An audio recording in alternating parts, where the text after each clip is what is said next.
বিসমিল্লাহির রহমানির রহিম। উপস্থিত আমার প্রাণপ্রিয় চলনবিলে ২ নং দাহিয়া ইউনিয়নের তারাই ওয়ার্ডের কীর্তিসমতুল্য মুরব্বীগণ, উপস্থিত আছেন অত্র ওয়ার্ডের সভাপতি সাধারণ সম্পাদক,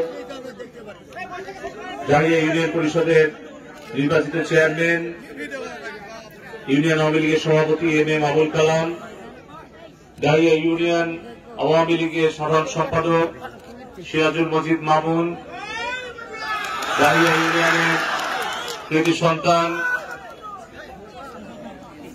উপজেলা আওয়ামী লীগের দুঃসময়ের কান্ডারি জিলুর রহমান, উপজেলা আওয়ামী লীগের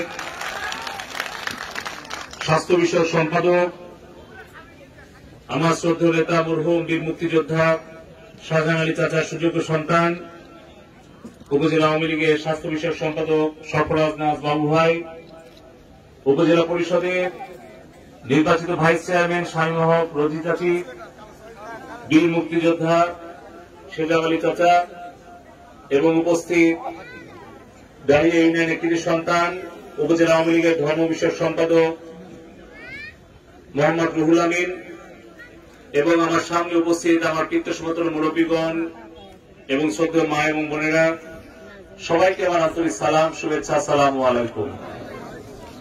এবং অন্যান্য ধর্মাবলম্বী যারা আছেন তাদের প্রতি আদাব। আজকে আমি বক্তব্যের শুরুতেই শ্রদ্ধাভরে স্মরণ করছি এই ভাষা শহীদের মাস ফেব্রুয়ারি মাস 1952-এর 21শে ফেব্রুয়ারি যে সকল ভাষা শহীদের আত্মদানের বিনিময়ে আমরা আজকে মায়ের ভাষা বাংলায় কথা বলার অধিকার পেয়েছি, সেই সকল ভাষা শহীদদের প্রতি আমরা শ্রদ্ধা নিবেদন করছি জাতির পিতা বঙ্গবন্ধু শেখ মুজিবুর রহমানের প্রতি, যিনি আমাদেরকে একটি স্বাধীন সার্বভৌম বাংলাদেশ উপহার দিয়েছেন, যার জন্ম না হলে আজকে আমরা স্বাধীন বাংলাদেশের নাগরিক হিসেবে নিজেদের পরিচয় দিতে পারতাম না। আমি স্মরণ করছি ৭১ মহান মুক্তিযুদ্ধে যে ৩০ লক্ষ তাজা প্রাণের বিনিময়ে ২ লক্ষ মা বোনের সর্বোচ্চ ত্যাগের বিনিময়ে আমরা আজকে স্বাধীন একটি সার্বভৌম ভূখণ্ড পেয়েছি, সেই সকল শহীদদেরকে। এবং আরো স্মরণ করছি আমাদের এই দাহিয়া ইউনিয়ন তথা চলনবিলে যে সকল আওয়ামী লীগ এবং সহযোগী সংগঠনের নেতাকর্মীরা বিভিন্ন আন্দোলন সংগ্রামে নিহত হয়েছেন, আমাদের ছেড়ে চির বিদায় নিয়েছেন, সেই সকল নেতাকর্মী ভাই বোনদের আত্মার মাগফিরাত কামনা করছি। প্রিয় এলাকাবাসী, আজকে আমরা এখানে উপস্থিত হয়েছি আমাদের কিছু মানবিক সহায়তা আমাদের দাহিয়া ইউনিয়নবাসীর জন্য উপহার হিসেবে আমরা নিয়ে এসেছি।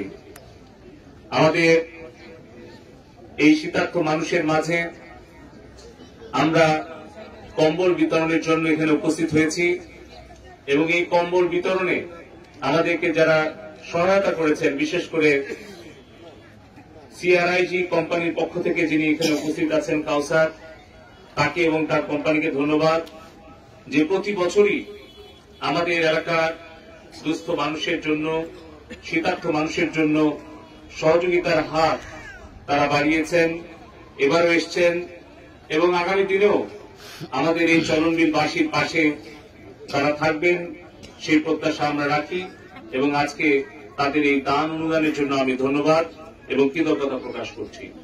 প্রিয় এলাকাবাসী, আমরা চলনবিলবাসী দীর্ঘদিন সারা বাংলাদেশের কাছে একটা উন্নয়ন বঞ্চিত এলাকা হিসেবে পরিচিত ছিলাম। আমাদের চলনবিল মানুষের পরিচয় ছিল শুকনায় পাও আর বর্ষায় নাও, এই ছাড়া আমাদের চলাফেরার আর কোনো ব্যবস্থা ছিল না। আজকে আমাদের তারাই থেকে যদুনাথপুর পর্যন্ত ২.৫ কিলোমিটার রাস্তার দাবি এলাকাবাসী করেছেন। আমাদের বড়গ্রাম থেকে বর্গাপাড়া পর্যন্ত রাস্তার নির্মাণ কাজের দাবি আপনারা করেছেন। মশিগাড়ি থেকে শুরু করে কুমগ্রাম পর্যন্ত সাবমার্সিবল রাস্তার দাবি আপনারা করেছেন। তারাইয়ের বিভিন্ন গ্রামে গ্রামে মহল্লায় মহল্লায় যাওয়ার জন্য আপনারা হেরিংবন্ডের রাস্তার জন্য আবেদন করেছেন। কিন্তু যদি আমরা আজ থেকে 12 বছর আগে ডাহিয়া ইউনিয়নের কথা একবার চিন্তা করি, তাহলে আমাদের অবস্থাটা কেমন ছিল। আজকে কিন্তু আমি যদি প্রশ্ন করি আপনাদেরকে যে এখানে যারা উপস্থিত আছেন তাদের কার কার বাড়িতে বিদ্যুতের সংযোগ আছে, একটু হাত তুলবেন। আলহামদুলিল্লাহ, সবার বাড়িতেই তো বিদ্যুতের লাইন আছে নাকি? আচ্ছা, এই প্রশ্ন যখন আমি 12 বছর আগে করতাম এই তারাই বাজারে এসে যে কার কার বাড়ির বিদ্যুৎ আছে একটু হাত তুলেন, কয় পার্সেন্ট উঠতো হাত? 15 থেকে 20 ভাগ হাত উঠতো, তাও অর্ধেক অর্ধেক উঠতো। যার বাড়ির বিদ্যুৎ ছিল তাও 24 ঘন্টার মধ্যে 20 ঘন্টা বিদ্যুৎ থাকতো না। লাইন ছিল কিন্তু বিদ্যুৎ আমরা পাইতাম না। আর 80 ভাগ এলাকার মানুষের ঘরে কোনো বিদ্যুতের লাইনই ছিল না। অন্ধকারাচ্ছন্ন একটা এলাকা ছিল আমাদের এই তারাই, একশিং এবং বলতে গেলে পুরো ডাহিয়া ইউনিয়ন, ঠিক কিনা? আজকে যখন প্রশ্ন করি তখন শতভাগ হাত উত্তোলন করতে পারেন না। এই অবদান মাননীয় প্রধানমন্ত্রী জননেত্রী শেখ হাসিনা। যদি এখন বলেন যে এটা তো সরকার দিছে, আমরা এর জন্য কি দাবি করব? আচ্ছা, সরকার কি আগে ছিল না? 2008-এর আগে কি বাংলাদেশে সরকার ছিল না? 2008-এ আপনারা আমাকে ভোট দিয়ে যখন এমপি বানালেন, আমি এমপি হওয়ার আগে কি সিংড়ায় কোন এমপি ছিল না? তাহলে তখন কেন হয়নি, এখন কেন হলো? বাংলাদেশ স্বাধীন হয়েছে 50 বছর, স্বাধীনতার পর 37 বছর এই সিংড়া আসনে আমরা নৌকা মার্কার কোন এমপিকে বিজয় করতে পারিনি। আমার আগে 3 বার বীর মুক্তিযোদ্ধা শাহজাহান আলী চাচা ইলেকশন করেছেন, তার আগে মঞ্জুর আলম হাসু করেছেন, তার আগে বীর মুক্তিযোদ্ধা বদিউজ্জামান শাহ ইলেকশন করেছেন। যতবার ইলেকশন হয়েছে ইলেকশনের 7 দিন আগে একটা বল তুলে নৌকা ঠেকা, ওই এক বল তুলে মিথ্যা অপপ্রচার করে মানুষকে বোকা বানায় তারা ভোট নিয়ে চলে গেছে, ঠিক না? কখনো ধানের শীষ, কখনো দাঁড়িপাল্লা, কখনো নাঙ্গল মার্কা। এলাকার সহজ সরল মানুষকে ধোঁকাবাজি করে প্রতারণা করে ভোট আসলে বলে যে সিংড়া 12 তারা রাস্তা করে দেবো আর একটা বার ভোট দাও। 1 বার 2 বার 5 বার 10 বার 37 বছর আমার চলন দিলে মানুষ, সহজ সরল মানুষ তারা ভোট দিছে, কিন্তু তার কোন কাজ তারা পায়নি। বলিছে ভোট দাও, বিদ্যুতের লাইন দেব, পরে 5টা বছর বিদ্যুতের আলো তো পরের কথা, হারকিল নিয়ে খুঁজে তাদেরকে কোনো খুঁজে কিন্তু পাওয়া যায়। 5 বছর পরে আবার এসে আপনাদের কাছে এইবার ভুল হয়ে গেছে, আর একটা বার দাও, এইবার করে দেবে। এই 1 বার 2 বার বারবার ঘুঘু খেয়ে গেছে ধান। তারপর 2008-এ এসে ঘুঘু হাতে পড়ে গেছে। কতবার আর সহ্য করবো আমরা? কতবার আর এই অতিথি পাখিরা এসে আমাদেরকে ধোঁকা দিয়ে যাবে? আমরা দলমত নির্বিশেষে আমরা শপথ করেছিলাম, আমরা ঐক্যবদ্ধ হয়ে সকল অপপ্রচারকে মোকাবেলা করে নৌকা মার্কায় ভোট দিয়েছিলাম।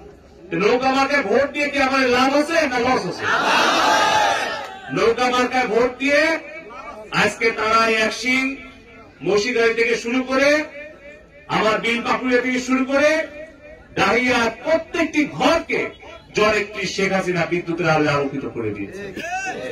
এমনকি সরিষামারি 6 কিলোমিটার বিলের মধ্যে, এমনকি বেড়াবাড়ি বিচ্ছিন্ন একটা দ্বীপ, ঠেঙ্গা পাকুড়িয়া শেষ সীমানা, কোনটা কি বাকি আছে?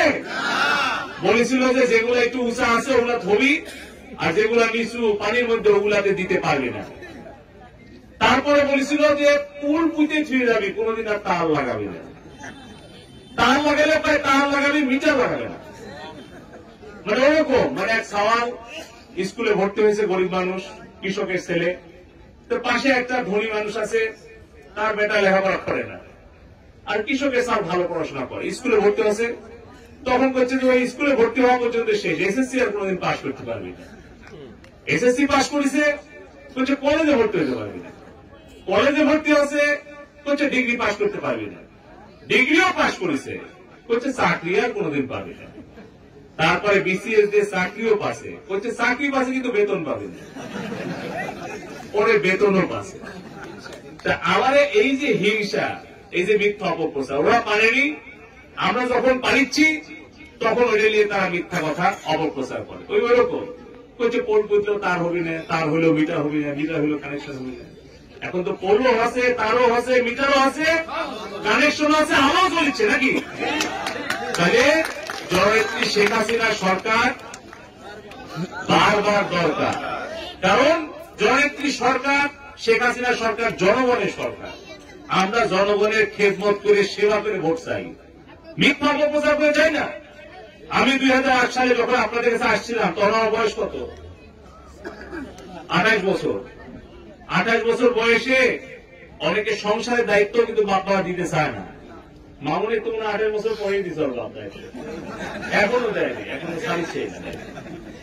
তো এই 28 বছর বয়সে আপনারা আমাকে এই 5 লক্ষ মানুষের পরিবারের দায়িত্ব দিয়েছিলেন। আমি আপনাদের সেই পবিত্র আমানত একটা করে মহামূল্যবান ভোট নিয়ে আমি কিন্তু বাড়িতে বসে থাকিনি, নাটোর বা ঢাকায় বসে থাকিনি। জীবনের প্রথম যেদিন সংসদে গেছি, আপনারা অনেকেই দেখেছেন, আমি সেই দিন কিন্তু কয়েক ঘন্টা হাত তুলেছিলাম।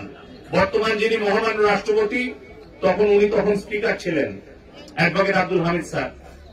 উনি শেষ পর্যন্ত আমাকে দিতে ব্যর্থ হয়েছিলেন। আমি ছিলাম সর্বকনিষ্ঠ সদস্য, কিন্তু আমি কিন্তু চলন বিলবাসীর দাবি উত্থাপনের জন্য আমি কয়েক ঘন্টা হাত তুলে আমি বসেছিলাম, এবং সর্বশেষ উনি আমাকে দিয়েছিলেন।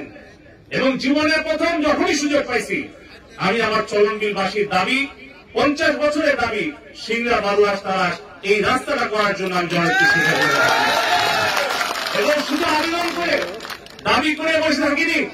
মরহুম আশরাফুল ইসলাম, সৈয়দ আশরাফ ভাই, যিনি তখন এনজিআরডি মন্ত্রী ছিলেন, আওয়ামী লীগের সেক্রেটারি, তার কাছে গিয়ে মাননীয় প্রধানমন্ত্রীর সুপারিশ নিয়ে এই 16 কিলোমিটার রাস্তা নির্মাণ কাজ শেষ করেছিলাম। এবং আজকে দেখেন তারাই পর্যন্ত পাকা রাস্তা, একশিঙের পাকা রাস্তা, মশিগাড়ির পাকা রাস্তা হয়ে গেছে, বিদ্যুৎ হয়ে গেছে। এখন কি মহল্লায় মহল্লায় যাওয়ার পাকা রাস্তা দরকার, বাড়ি বাড়ি যাওয়ার দরকার। আমি তো সেটাও কিন্তু আমি তো অবহেলা করিনি, আমি বলিনি যে করবো না। এই যে এখন 3টা রাস্তা উদ্বোধন করে আসলাম আমাদের পূর্ব হিঙ্গি, এই শাখা রাস্তাগুলো আমাদের যেহেতু মেন রাস্তা হয়ে গেছে, এখন শাখা রাস্তাগুলো আমরা ধরবো। আমাদের বড়গ্রাম থেকে বর্গাপাড়া রাস্তা, এটাও মোটামুটি অনুমোদনের পথে, কাজ শুরু হবে। 3 বছর সময় আছে এখনো, দোয়া করেন যাতে এই কাজগুলো হয়। তবে তারাই থেকে যদুনাথপুর, এটা সত্যি, আমি নিজেও মোটরসাইকেল এদিক দিয়ে আসছি, খুব সংক্ষিপ্ত হয়ে যায়। আমাদের পিপলসন, আমাদের ক্ষীরপতা, এদিক থেকে আমাদের কৈডালা অর্থাৎ হাতিগাড়া, ওই অংশ আমাদের শেষ অংশ থেকে ইউনিয়নের দূরত্ব অনেকটা কমে আসবে। আমাদের 5-6 কিলোমিটার রাস্তা কমে যাবে শুধু এই 2.5 কিলোমিটার রাস্তা করতে পারলে। আমি এটাকে গুরুত্ব সহকারে নিচ্ছি।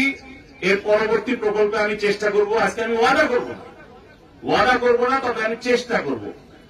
আপনারা দোয়া করবেন, এত কাজ যখন করতে পারছি, যাতে এই 2-4টা কাজও আল্লাহ আমার মাধ্যমে সমাপ্ত করার তৌফিক দান করে। শুধু আপনাদের কাছে আমি ধন্যবাদ কৃতজ্ঞতা দিব। এই করোনার সময়ে আপনারা জনগণের পাশে থেকেছেন। মাননীয় প্রধানমন্ত্রীর পক্ষ থেকে আমরা বিগত 11 মাসে রেকর্ড পরিমাণ সিংড়া পৌরসভা সহ 12টি ইউনিয়নের 72,000 পরিবারকে কিন্তু আমরা চাল, ডাল, তেল, নুন, এই প্রয়োজনীয় আমরা জিনিসপত্র পৌঁছায় দিচ্ছি, যাতে মানুষ কর্মহীন অবস্থায় কষ্টে না থাকে। আমরা বন্যাকালীন সময় মোকাবেলা করেছি। এখন যে শীতের মধ্যে আমাদের উত্তরবঙ্গের মানুষ কষ্ট পায়, তার জন্য আমি হাত পেতে মাননীয় প্রধানমন্ত্রীর কাছ থেকে, বেসরকারি কোম্পানির কাছ থেকে, আমি ব্যক্তিগত উদ্যোগে যখন যা পাইছি আইনে আপনাদের কাছেই দিছি। আগে আমরা দেখেছি একটা কম্বল পাওয়ার জন্য এমপি পর্যন্ত ঘোরা লাগছে, আর এমপি তো সিংড়া পাইনি, নাটোর ঢাকা ছাড়া সারা সম্বন্ধী না হলে তার দেখা পর্যন্ত পাওয়া যায়। আজকে আমি আপনাদের পলক হিসেবে নির্বাচনের আগে যে পলক ছিলাম, আজও সেই পলক আছি, এবং আপনারা দোয়া করবেন যেন আমি কবরে যাওয়া আগ পর্যন্ত আপনাদের পলক হয়েই আপনাদের সেবা করে আমি কবরে যেতে পারি। এই কথাই আপনাদের কাছে চাই। আজকে আমরা 12টা ইউনিয়নে, একটা পৌরসভায় ইতিমধ্যেই 10,000 কম্বল আমরা বিতরণ করেছি সুষ্ঠুভাবে। তৃণমূলের পর্যায়ে যাদের দরকার তাদের তালিকা করে টোকেন দিয়ে দিচ্ছি। আজকেও প্রায় আমরা 1100-1200 কম্বল আমরা ডাহি ইউনিয়নে দিব। এখানে ডাহি ইউনিয়নে আরো 3টে প্রোগ্রাম আছে, 4টে প্রোগ্রাম আছে, তারপরে আবার শেরপুর যাব।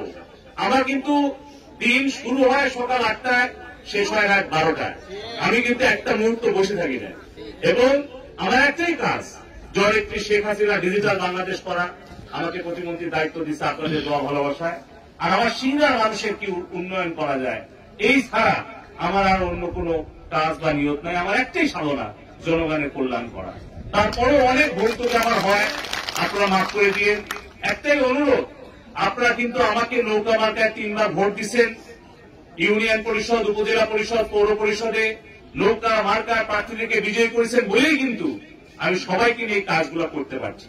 আমি তো একা কাজ করতে পারবো না, আমার দলের নেতাকর্মী লাগবে, মেম্বার চেয়ারম্যান লাগবে, স্থানীয় নেতৃবৃন্দ লাগবে, প্রশাসনিক কর্মকর্তা লাগবে, তাদেরকে নিয়েই কিন্তু কাজ করতে হবে। তাই আগামী দিনেও আপনারা এই জয়ের ধারাবাহিকতাটা রক্ষা করবেন। আজকে প্রার্থী থাকতে পারে একাধিক, 2-4জন প্রার্থী হতেই পারে। আমারও এগেনস্টে কিন্তু প্রার্থী ছিল। এমপি ইলেকশনে আমার প্রতিদ্বন্দ্বী অনেক প্রার্থী ছিলেন, প্রত্যেকটা ইলেকশনে কিন্তু একাধিক প্রার্থী আমার সময় মনোনয়ন চাইছে। কিন্তু জননেত্রী শেখ হাসিনা আপনাদের দোয়া ভালোবাসা আমাকে মনোনয়ন দিচ্ছে, আমরা সবাই মিলে একসাথে কাজ করেছি। আগামী নির্বাচনে, ইউনিয়ন পরিষদ নির্বাচন আসন্ন, অনেকে অনেক বিভ্রান্ত করবে, পক্ষপাতিত্ব থাকবে, কিন্তু প্রতিযোগিতা যেন কোনোভাবে প্রতিহিংসায় রূপ না নেয়, এটা খেয়াল রাখতে হবে। একসাথে থাকবেন, স্লোগান এই ভাই সেই ভাই, যে ভাই দেন না কেন, সর্বশেষ নৌকা মার্কা জননেত্রী শেখ হাসিনা যাকে দিবে তাকেই নৌকা মার্কায় ভোট দেওয়ার জন্য সবাই কি রাজি? নৌকা মার্কায় ভোট দেওয়ার জন্য কি একমত? আলহামদুলিল্লাহ, সবাই এইভাবে ঐক্যবদ্ধ থাকবেন, তাহলে আমরা এলাকার কাজ আরো বেশি করে করতে পারবো। সবাইকে আন্তরিক ধন্যবাদ এবং কৃতজ্ঞতা দিয়ে আমার বক্তব্য এখানে শেষ করছি। জয় বাংলা, জয় বঙ্গবন্ধু। ধন্যবাদ সবাইকে।